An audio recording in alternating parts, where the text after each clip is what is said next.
Hello. Hi. Hi, everyone. Yeah, thank you, Steve, for the introduction. So, I'll talk about this recent paper that we posted with as a joint work with Anurag Anshu and Nicholas Breukman.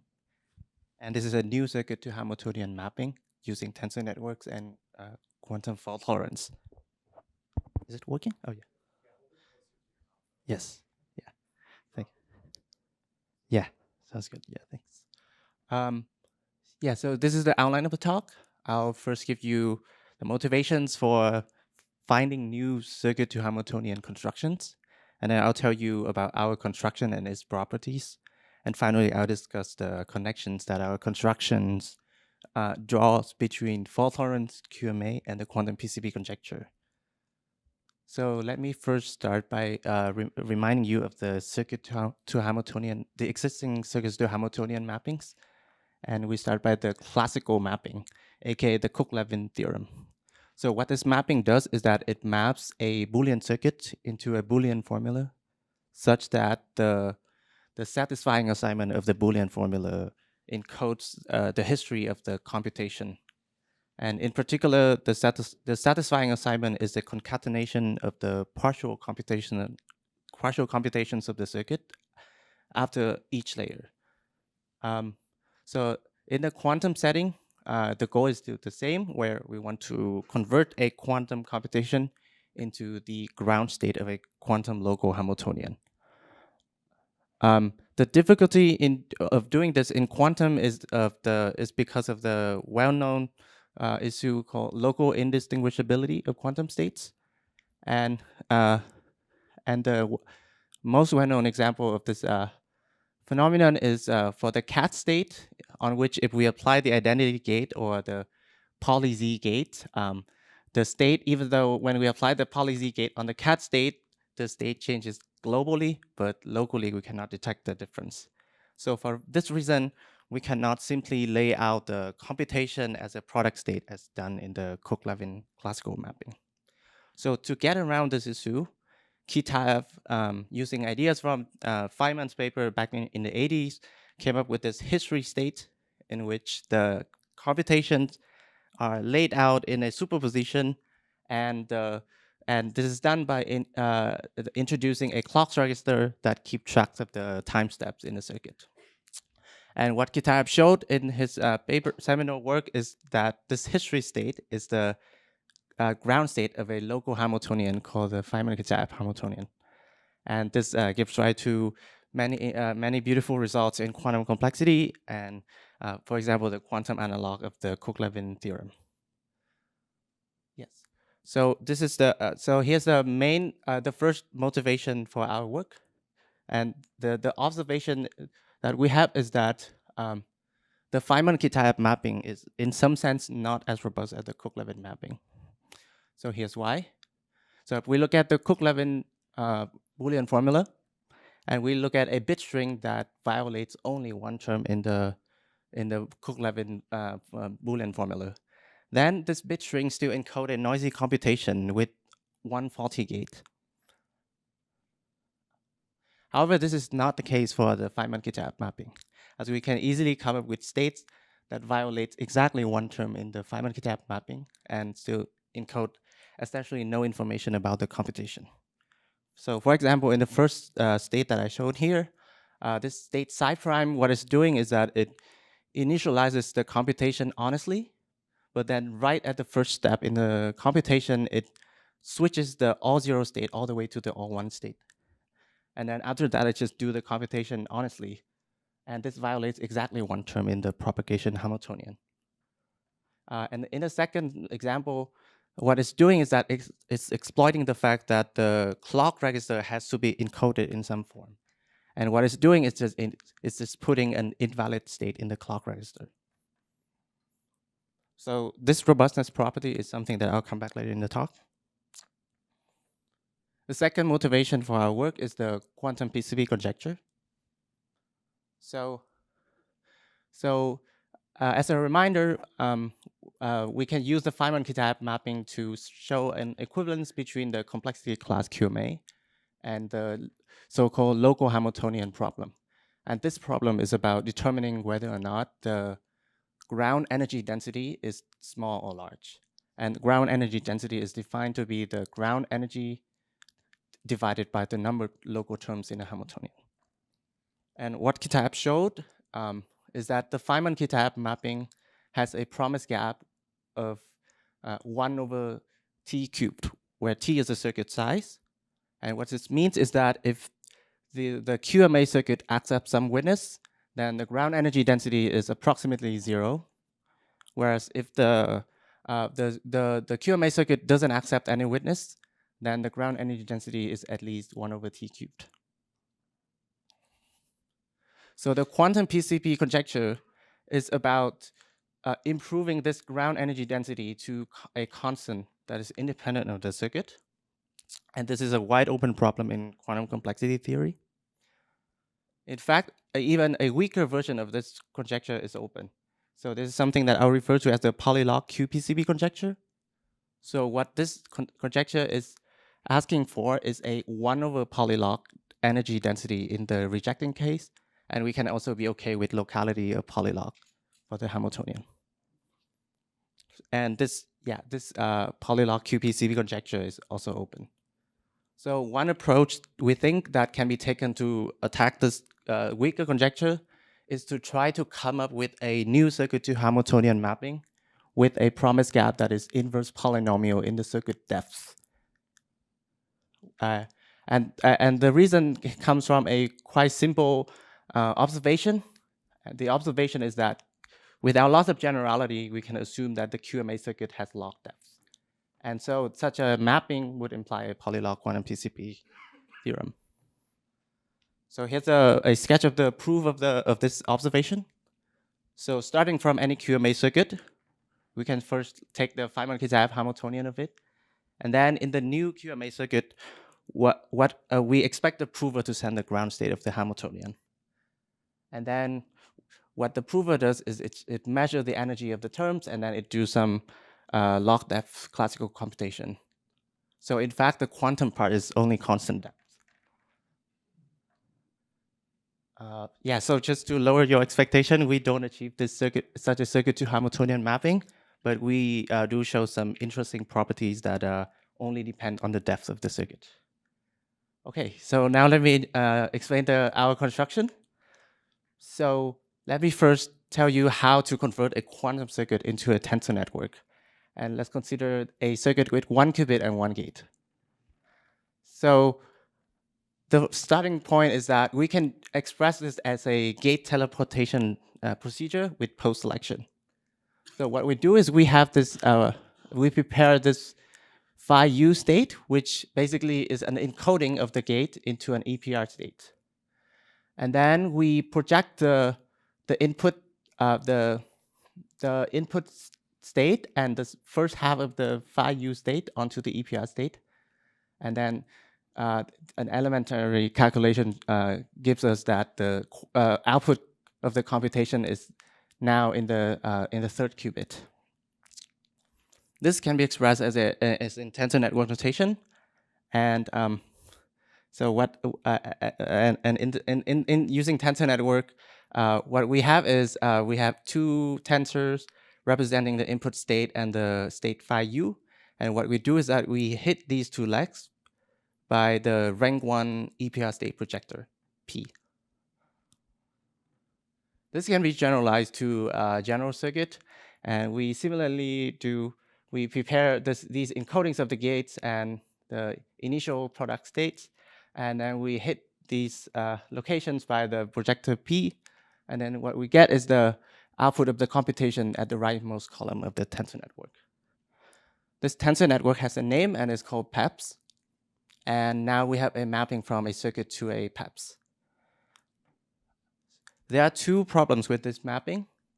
First of all, actually, we can even map post-BQP circuit into a PEPS using this procedure. And post-BQP is a much stronger class than BQP and QMA. So this doesn't look good enough for us. And the second issue is that we haven't seen a local Hamiltonian yet. And in fact, this PEPS state cannot be a unique ground state of any local Hamiltonian. So to fix these two problems, the way we do this is to instead replace the projectors P by an invertible map Q. And then we apply the same procedure, and now what we get something called an injective PEPS. And this injective PEPS now does have the unique ground state of a local Hamiltonian called the parent Hamiltonian. So what map Q do we choose? So it's essentially a perturbation of P. So what's happening here is that with some small probability delta, we instead project onto the other three EPR states. Yeah. So now we have a mapping from a quantum circuit to a local Hamiltonian. However, we have to pay a price. And the price is that now the circuit has become noisy. And the reason is because if you now do the same calculation that we did before, what we get is essentially we're applying a local depolarizing noise before the gate U. So now the ground state encodes a quantum computation with local depolarizing noise. But this is exactly what we can handle with quantum fault tolerance. So what we do now is we replace this quantum circuit by its fault tolerant version, and then we run the circuit through our injective PEPS construction and get a local Hamiltonian. Yeah, so let me now describe the properties of our Hamiltonian. So, so first of all, let's see how our construction can help with the local indistinguishability issue in quantum. So as a reminder, the problem is if we have a cat state, then we cannot distinguish locally whether or not distinguishing locally when we apply either the identity gate or the poly Z gate. So what happens in the Feynman key time mapping is that the clock register actually makes sure that the propagation term corresponding to the identity gate and propagation term corresponding to the poly Z gate share no common ground states. So the claim is that in our construction, the noise also does this. So what we show is that basically the angle between the ground space of the identity gate propagation term and the poly Z gate is lower bounded by the noise rate. So now let's look at the properties of low energy states. So we see that the ground state encodes a noisy computation with depolarizing noise. How about low energy states? So for this, let me define the following notions. So a state is alpha combinatorial if it violates an alpha fraction of terms. State is epsilon energy if it has energy density of epsilon. A kappa adversarially noisy execution of a circuit is such that in each layer, at most kappa fraction of qubits are deviated by an adversary. So the bulk of our paper is to prove the following two theorems. 1 over poly D combinatorial state encodes 1 over polylog adversarial computation, and exponential in D energy state encode 1 over polylog adversarial computation. So the interesting property is that there's no dependence on the circuit size. Yeah, so the theorem 1 is exactly what we can get with Cook-Levin mapping that I mentioned earlier in the earlier slide, and we know that the Feynman-Kitab mapping doesn't have this property. So for theorem 2, right now we have this exponential in the energy requirement, which is not very satisfactory. And in fact, we believe that a similar statement also holds for 1 over poly D energy states. And this is something that we're working on. So next, let's look at connections with between fault tolerance and the polylog QPCP conjecture. So let's suppose theorem 2 also held for 1 over poly D energy states, which is our main open question. Then the following claim holds. A quantum fault tolerance scheme that can handle n over polylog adversarial errors with a polynomial depth overhead implies polylog quantum PCP. Yes, and note here we only need fault tolerance for QMA, which might be easier to achieve than for BQP. And this connection is also established in the classical literature, and it was first observed by Gao and Zekedi. And they used using the Cook-Levin mapping, they also show that adversarial fault tolerance are equivalent to polylog QCP. Sorry, polylog PCP classically. We also have an interesting connection between QMA and fault tolerance against a standard depolarizing noise. So this arises when we try to reprove the QMA hardness of local Hamiltonian using what I call the standard root. So this standard approach is that in the original proof by Kitaev, what he showed is that he first lower bound the spectral gap of the circuit Hamiltonian, and then he showed that the spectral gap translates to the QMA promise gap. So we also, so instead of trying to use adversarial fault tolerance, what we did here is we also have a spectral gap lower bound for the parent Hamiltonian. Yes, and then we also show a similar statement. And now the claim is that if the circuit is fault tolerant, then the spectral gap of the parent Hamiltonian also translate to the QMA promise gap. So earlier we saw that QMA can be assumed to be log depth. So seemingly this would already give us a inverse polynomial promise gap. So unfortunately, in applying this, we need the depth that we're applying here is the depth of the fault tolerant circuit. So this naturally leads to the following observation. So if we have a quantum fault tolerant scheme with constant depth overhead, then we have a new proof of QMA hardness with inverse polynomial promise gap. Yes, and this is an open question, which I think is very interesting on its own. So what we instead did in our work is we obtained a log depth overhead, and we did this by using a recent family of good quantum code called quantum Tanner code, and these codes have the important property that these codes have is the so-called local greedy decoder, and we use this to get a log depth overhead, and this allows us to recover QMA hardness with this n2 minus log promise gap by using this standard approach.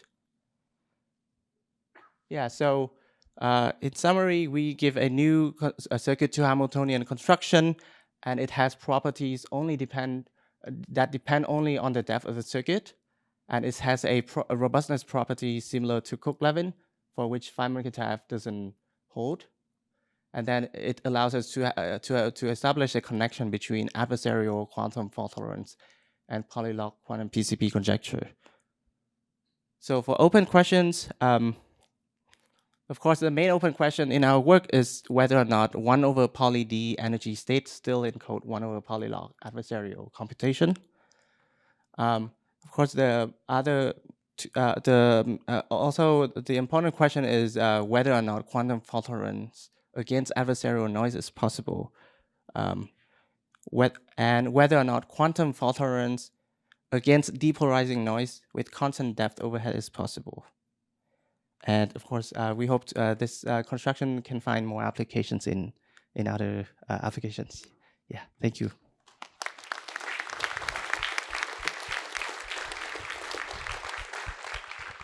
So if you have questions, thank you for the wonderful talk. If you have questions, please come up and use one of these 2 microphones.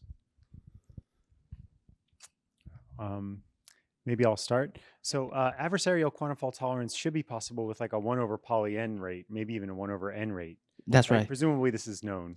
Yeah, because then that just means your circuit has like 1 gate. 1 order, yeah, yes, in expectation. That's right. That's right. Is anything stronger than that known? So I guess using concatenation fault tolerance, we can even have 1 over like we can handle like log n errors in the circuit, right? But more than that, I don't think it's known. Okay.